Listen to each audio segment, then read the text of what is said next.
first speaker while he makes his way up. Brendan Havenar-Daughton has worked in sustainability space since 2005. Since 2010, Brendan has supported local government's ability to plan for, access, and leverage energy efficiency programs and resources offered by Pacific Gas and Electric. In 2016, Brendan began leading PG&E's local government energy efficiency strategy, and he was born, raised, and currently lives in Oakland. Thanks, Brendan. Thank you, Candace. Anybody else born and raised in Oakland? Yes. Oh, okay. Well, great. Thank you, Jody. Or Bay Area folks. I know there's a lot of transplants because it's so awesome here.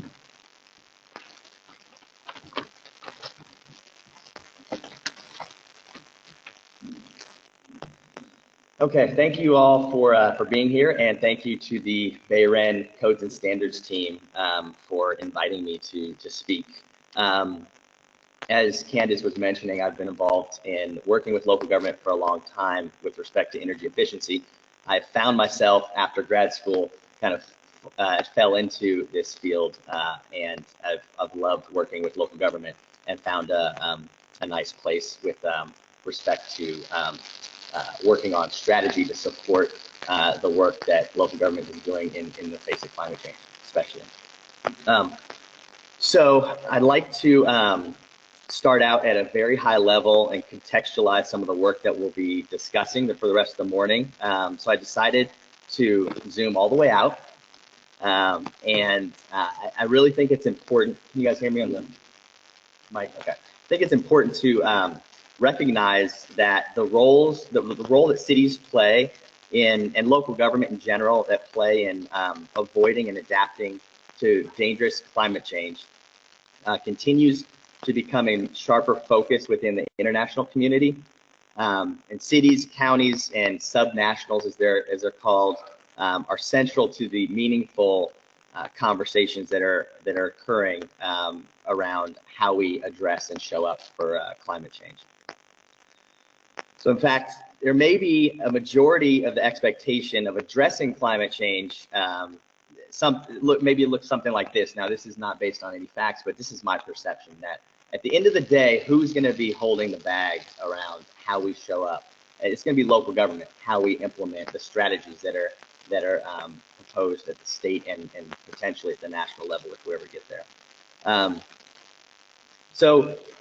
With local governments expected to deliver and implement the majority of real solutions to mitigate and adapt to climate change.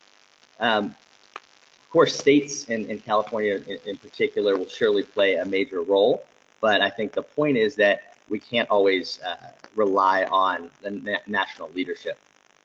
So as you know, California is leading the charge with some of the most aggressive greenhouse gas reduction goals of any subnational. And not to bore you with the details of specific policies, I just wanted to show some of the aggressive goals that are laid out here. Doubling the impact of energy efficiency by 2020, getting up to 50% renewable energy by 2030, and that's Governor Brown. But one of our champions in this space, Kevin De Leon, has upped the ante to 100% by 2045. And many people say it's possible. 100% Z&E new construction on the res side by 2020. 100% on the commercial side by 2030, and then 100% of state-owned buildings will be Z&E new construction, of course, by 2025. So these are pretty aggressive short-term, I would call short-term goals when we talk about the challenge of Z&E or the opportunity. And then, of course, 50% of existing commercial buildings, this is probably one of the greater challenges, will be Z&E by 2030. So hopefully this, for you guys, this is music to your ears and job security. That's what I see on the page. The state has a long-term energy efficiency strategic plan, and this is the vision of Chapter 12, which is focused on local governments in particular. And it sets out specific goals for local government. And one of the goals is literally local governments will be leading by example in their own facilities. And as many of you know, this goal is even more challenging when you lack resources and sometimes the expertise and other times the political will. So I wanted to start out by sharing an example of a city that is in Alameda County. It's exemplifies a jurisdiction that was determined to undertake a comprehensive energy savings project that was not, and on the face of it, it was not entirely a slam dunk with respect to having the political will from the start to get the job done. So, City of Fremont, and we have a Civic Spark fellow in the room. Woo. From Fremont. City of Fremont is doing a lot, and they recently presented at the Statewide Energy Efficiency Collaborative Forum, SEEC Forum, which I'm going to talk a little bit about later. And they shared an interesting story about how they were able to install a large photovoltaic carport at the Fremont Police Station. I'm sure some of you are aware of the project. And in large part by addressing one of the chief of police biggest need, which was providing shelter to the for the parking of the police fleet, because he wanted his officers and their equipment to be protected from the elements as they were getting in and out of their cars. Now, it sounds like something that, you know, oh, boo-hoo, they can deal with the rain. But this was a major, goal of the chief of police. And because of that and that relationship that they forged, he became a champion of that project. And needless to say, it moved through without a hitch. So Fremont is leading by example and getting things done.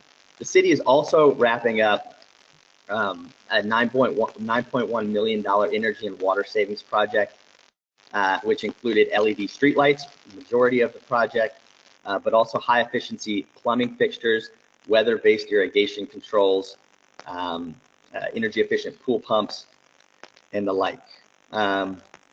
So for this project, Fremont engaged an ESCO, or Energy Services Company, who provided a turnkey service, private financing, and guaranteed energy savings. The city was also able to leverage 0% financing through the investor-owned utility on-build financing program. And I think it's fair to say that municipal interest in the ESCO model projects, or model of kind of performance-based contracting, is continuing to grow. Just a shout out to our investor-owned utilities across the state and our other program administrators, CCAs and BayREN. It's up to these energy efficiency program administrators to enable these platforms and programs that are most effective for municipalities to implement energy efficiency. And the last thing I'll mention about Fremont is a really cool CEC-funded microgrid demonstration project at 3 fire stations. These projects, or this project, is intended to protect critical facilities from service interruption. Of course, it integrates renewable generation and batteries, and it efficiently manages resources through automation. These stations can operate in island mode, essentially disconnected from the grid, and they can do that for a minimum of 3 hours. That was the goal of the project. The other goal was that they wanted to identify any barriers to take this and deploy it commercially, the same kind of microgrid technology. So another city I'd like to highlight is also in Alameda County. I apologize, Contra Costa County. But the city of Hayward has done a lot of great work around passing a Z&E ordinance for their municipal building stock. And they have some pretty aggressive goals. Specifically, Hayward is aiming to achieve Z&E for its entire portfolio by 2025. And so that kind of aligns with some of the new construction around state-owned buildings. But fairly aggressive because it is, this is mostly existing buildings that they're looking at.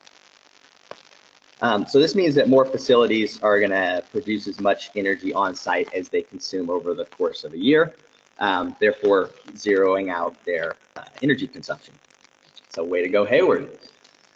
And moving down the coast, I'd like to talk a little bit about two cities that are trailblazing with respect to developing carbon funds and essentially to finance greenhouse gas mitigation projects, which of course includes energy efficiency, and that's Santa Cruz and Watsonville. Is anybody familiar with the work that Santa Cruz and Watsonville are doing? Great, fantastic. So essentially, these are revolving funds, and these cities both have created these funds, but have unique ways of replenishing the funding. So Watsonville redirects development permit fees. I think essentially every development project, they can either pay a fee, or there's another pathway of incorporating renewables into their development to achieve to be able to get their permits, to pull their permits, and then with respect to Santa Cruz, it started at UC Santa Cruz, which is my alma mater, so maybe there's a lot of bias coming through in this presentation. But essentially a fee for students that goes into a fund that funds sustainability projects in general, and that has now that is now kind of opened up community-wide, let's say, and the city is actually putting funds from their the energy efficiency rebates they receive from utility programs into that fund to replenish. Both of these funds are focused on financing mitigation projects and specifically on carbon emission reduction. Now, there's other jurisdictions such as San Jose, El Cerrito, and Alameda County itself that have energy and water specific revolving funds. And that's something that I in particular would like to see how we can support in a more direct way of enabling cities and counties to develop these funding mechanisms. So I want to shift gears into some of the data that reflects local government's interest and commitment to energy efficiency. I'm going to take a sip of coffee here. I tried to circle some of the numbers so your eyes didn't glaze over. But essentially, this is since 2013 to the present. This is what the data is showing just in the PG&E service territory around how local government is implementing energy efficiency projects. And I'll just say that there's more energy efficiency going on than what goes through the utility programs or through energy efficiency programs. And so this is just a large piece of the puzzle. So since 2013, local governments have invested about $75 million in energy efficiency, and they've received over $31 million in incentives. So that's 75 out of their pocket and 31 from the programs that are serving them. Savings goals in aggregate are 13 megawatts, 143 gigawatt hours, and 1.6 million therms. And as you can see, lighting, HVAC, just on their own represent about 75% of the electric savings in the local government space. And then when you look at HVAC and boilers and steam systems, that you got another, over 80% of therm savings there. So there's a lot of opportunities and a lot of technologies out there, but there's these larger categories of where most of the savings are occurring. So just to drill down into lighting, the bulk of the savings here are from induction and LED street lighting. And then we move on to lighting controls like daylighting, occupancy sensors, and they bring in a fair amount of savings. And then at the tail end, you have LED screw-ins, LED car lamps, and linear fluorescent fixtures that make up the tail end of the lighting savings. But really, we're talking about, you know, only a few specific types of technologies within lighting, and mostly LED and induction. And as for the HVAC measures, it's really all about control. So zone control, supply fan control, economizer control, programmable thermostats, all these things that enable you to control the conditioned space are elements that inform a strategy that enables you to do retrocommissioning, which essentially, for those who are unfamiliar with retrocommissioning, it's the process of harmonizing all of your energy consuming systems so that they're all working together and they're not fighting against each other. So as you can see, local government is participating in these programs with over the last 4.5 years or so. From this data set specifically, 176 cities, 40 counties, 40 special districts, and 7 Native American communities. So the data set that I actually pulled from also had schools and state and federal buildings, which kind of represent the entirety of the public sector. And I pulled those out, but there's a lot more work overall going on in the public sector, another kind of almost doubling of what I've presented here. So the numbers look good, but in terms of energy efficiency potential, there really is, you know, local government is just scratching the surface in a lot of ways. And hopefully that's music to your ears, because there is a lot of opportunity out there. So before I wrap up, and hopefully I'm not going to be able to stay for the panel discussion, but maybe we have a couple minutes for questions. I wanted just to plug 2 programs that I think are really critical and important in doing this work, and many local governments have benefited from these programs. The first is, I mentioned the Statewide Energy Efficiency Collaborative. This is a collaborative of the 4 investor-owned utilities and 3 nonprofits at the state level: ICLEI, the Institute for Local Government, and the Local Government Commission. And essentially, this collaborative is funded to provide a few tools and to bring local governments together at the state level to share best practices and lessons learned. So one of the main tools is the ClearPath online greenhouse gas inventory tracking tool, which they developed, and ICLEI has developed, and they are providing technical assistance in getting local governments up to speed on leveraging that tool. And then the Beacon Awards program, which is great. It's actually, you know, I was just up in Sacramento a couple weeks ago, and they gave out maybe 140 awards to local governments, some leaving with stacks of plaques as they exited the stage. And it's really just to acknowledge the work that's happening on the ground and call out specific local governments that are leading by example and doing the good work. And then the SEEK Forum is an annual event. It's free to local governments. There's travel stipends and hotel stipends and whatnot. But it's about 2.5 days, and local governments come in. Civic Spark was well represented there this last year in Fresno.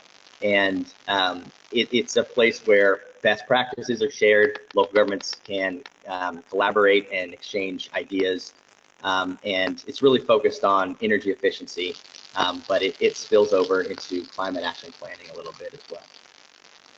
And the other program is, of course, Civic Spark, that I am a huge proponent of. And not only the structure and the value of the program for local governments, but the quality of the people. And you know, it literally brings an excitement and a surge of energy into the space, and especially in the Bay Area, where I've been mostly active in the past, we've just had a huge success with the program. So we're going to look for ways to go further and support the program and continue to help it grow. So that's it pretty much for my presentation. And I wanted to just open it up for a couple questions if Candace, we have time, do I need to, 1 minute, one question? Anything from, anything from the presentation or burning questions? Jen?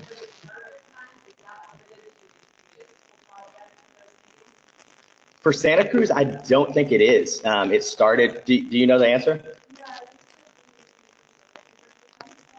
It is.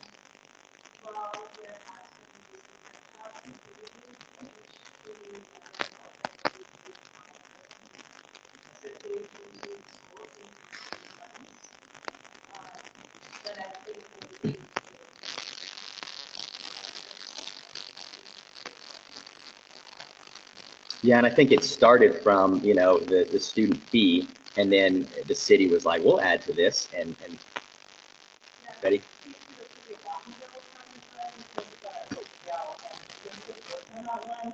So that, it does take the,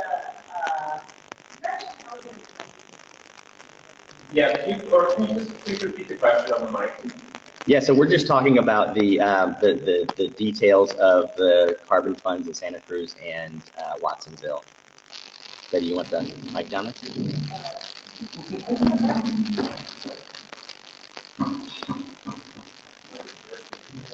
okay, so in short, for Watsonville, the funds are dispersed by city staff, so they were pretty clear that they wanted to maintain control over those funds collected.